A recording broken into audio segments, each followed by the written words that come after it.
I just want to start with a clip from Eleanor Sturko.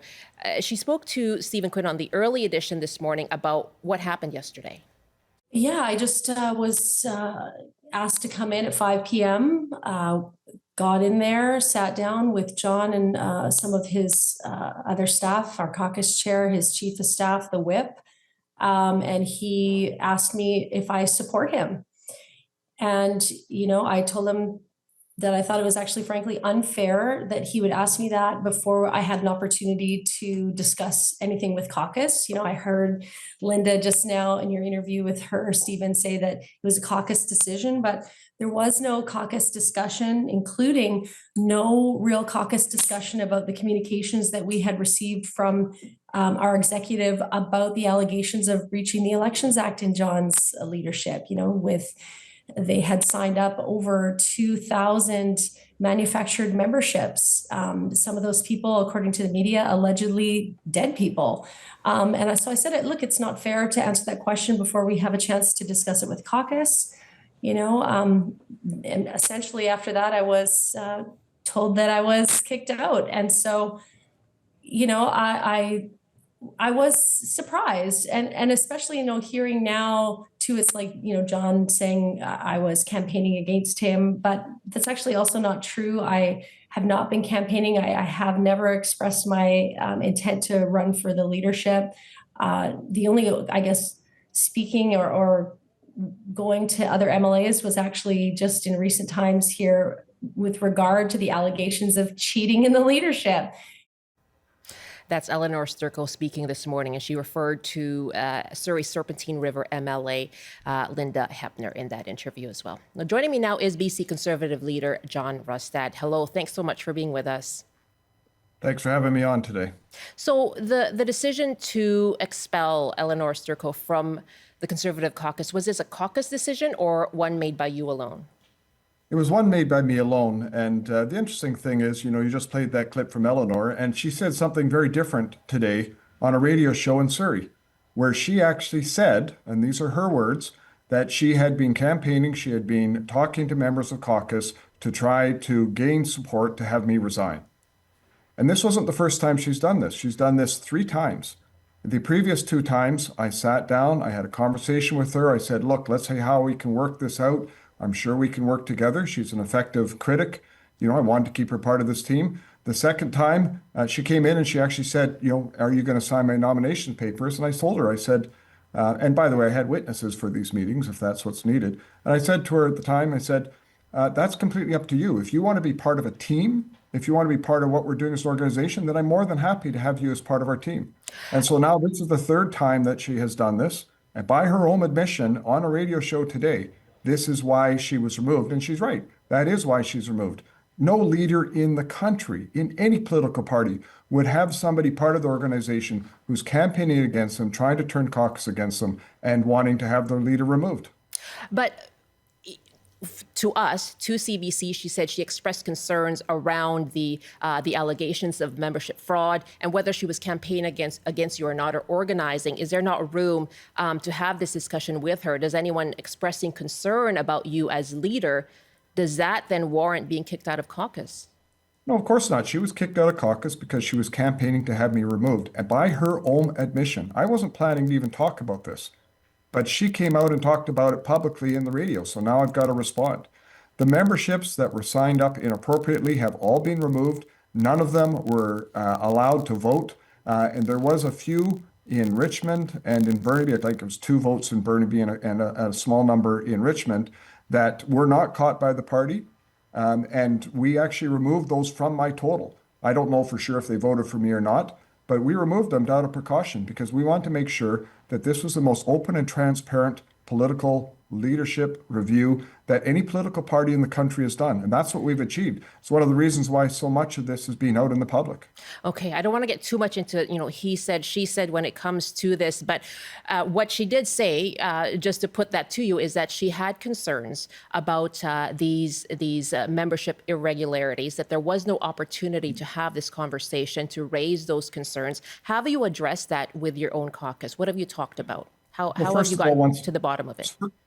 So first of all, once again, that's a lie. There was a caucus meeting a week and a half ago where this information came forward. There was a full discussion at that time with me in the room, as well as a discussion when I wasn't in the room in terms of it by caucus. So, she's intentionally being misleading of the facts. But the reality is, and the executive director of the party confirmed this.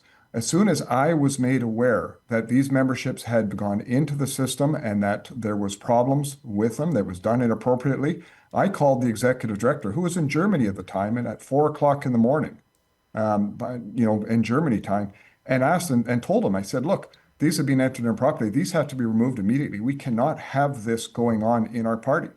And he then followed that process, and these memberships have been removed. They're not part, and nobody that was signed up inappropriately was allowed to vote. But there is something else that needs to be said as well, which is there was an organization in Kelowna, obviously, that was campaigning to try to boot me out. There was inappropriate access to our database. There was inappropriate emails and text messages that went out to members in breach of the security of our party. There's lots of things that have gone on here that, quite frankly, were very inappropriate, and we need to get to the bottom of all of that. Why is this happening in your party? Well, that's a good question in terms of it, but I suspect it's because we are in a situation where we had over 900,000 votes in the last election, more than any other political party on the center-right in BC's history. We were just a few hundred votes away from actually forming government. We're currently leading in the polls. We've got anywhere from a 2 to a 5-point lead over the NDP in the polls, depending on which polls you're looking at in British Columbia. And I think there's people out there that are looking at it saying, hey, we could just walk in, take over the Conservative Party, and then we would be government. So of course there's people interested in doing what they're doing. And it's unfortunate, as a young organization and a new party, that we've had these kind of problems. However, all of those things have been addressed. We've taken care of it. 70.66% of the members have agreed with my leadership and want to carry forward. And we're determined to make sure that we put forward a solid Conservative Party that is united behind getting rid of these NDP and ending the destruction that they've done to this province. Okay, just over 70% of 1,200 people who voted. There are 8,000 party members. So out of 8,000 members, 1,200 voted. 70% of them through the support behind you. You're saying that's a strong mandate? That's a very strong mandate. When you look at leadership reviews by any political party across this country, we had more people participate and come out and vote as a percentage of our membership than any other political party as part of this, to the best of my knowledge. This is the process that we go through. I believe strongly in democracy. And just to confirm those numbers, I mean, you take aside, the nonsense that went on in Kelowna, and the numbers actually would have been well over 80%. But just to confirm those numbers, we actually did polling of our membership to find out just where people were. And guess what? The polling of the membership showed exactly what the leadership revolts were. And so I'm very confident that this is a solid mandate to go forward and present to the people in British Columbia our vision of a better British Columbia without this destructive process by this NDP government. Let me go back to Eleanor Sturko. You talked about your party's performance in the last provincial election. Now, was she not a big part of that? Her crossing the floor to the BC Conservatives, that was big news. You made her a high-profile critic. She was frequently in the media. So what can ousting her from caucus, what impact does it have on your party, on the voters who did vote for you based on her being part of your party? There's no question that, she was very valuable, and I'm very thankful for the work that she's done for us. So where do you go now? I've said that publicly, but let's put this in terms of let's say a football team. You cannot be advancing the ball down the field and scoring a touchdown when you have somebody that is continually causing grief and problems within your ranks, questioning everything that's going on. And I don't mind questioning, but when it goes to the point of being traitorous, you can't have that in You're calling her traitorous? Anybody that is out there intentionally trying to undermine your leader, intentionally trying to take out your leader, yeah, she's not loyal to the team. She was not loyal to me. And it was on multiple occasions. It's not just one occasion. I've forgiven her for the previous ones. I tried to do everything I could to work with her. I would love to have had Eleanor Sturko stay as part of our team. I liked the work that she was doing, et cetera. But, a team is just that. It is a team. It's not about individuals. And she, unfortunately, was not able to be part of this team. And quite frankly, she has a history of that. She did the same thing with the BC Liberals / BC United Party. Okay, but that was to go to your party, right? So are there any other MLAs who have been questioning your leadership? You know what? We've had a good open discussion in previous. We've had a good open discussion last night as a caucus. I'm sure we'll have more discussions going forward. Does everybody 100% agree with everything everybody does? Of course not. That's part of a political party. That's part of getting things done in this province. So there are And other it's MLAs who part of- disagree with your leadership.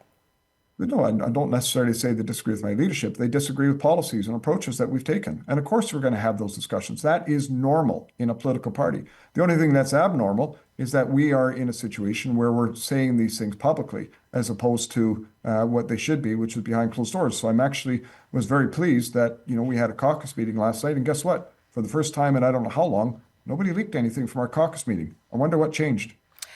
I'd just like to play one more clip from Eleanor Sturko from this morning regarding what she was talking about with other MLAs and what she believes is behind her ousting. In my opinion, the reason why I'm fired is that John Rustad's on shaky ground inside his caucus for sure, and that he needs the support right now of social conservatives within the caucus in order for him to hang on to the reins of power. Getting rid of me was one way to appease some of the people within the group who didn't want to be a part of a big tent, party. John Rustad, are you still leading a big tent party?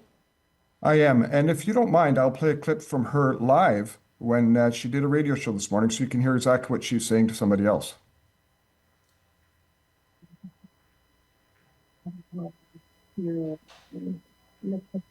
I'm having trouble hearing it, unfortunately. Okay, sorry. And I apologize for that. What the clip says was that she had gone to other MLAs looking for support to remove me as the leader. And so, Okay. I know what she said to you, but she said other things on live to radio. Okay. Like I say, I was not planning to talk about this at all. She's the one who's decided to raise this in terms of this. Now I feel I'm in this position where I need the people to understand exactly why Eleanor Sturko was removed from our party. And now that she is out, how will you handle, she's talking about socially conservative views. How will you handle those debates around social issues within your party? As the leader of the Conservative Party BC, I've said this, and I've said this all along, and I've never changed. It's not about being conservative or liberal or NDP or Green. It's about standing for what's right and fighting for the average everyday person in this province. None of that has changed. You look at the leadership pledge, all of that is right from our previous platform. We have not changed our positions, and we are not going to change our positions going forward. This is who we are as a political party in British Columbia.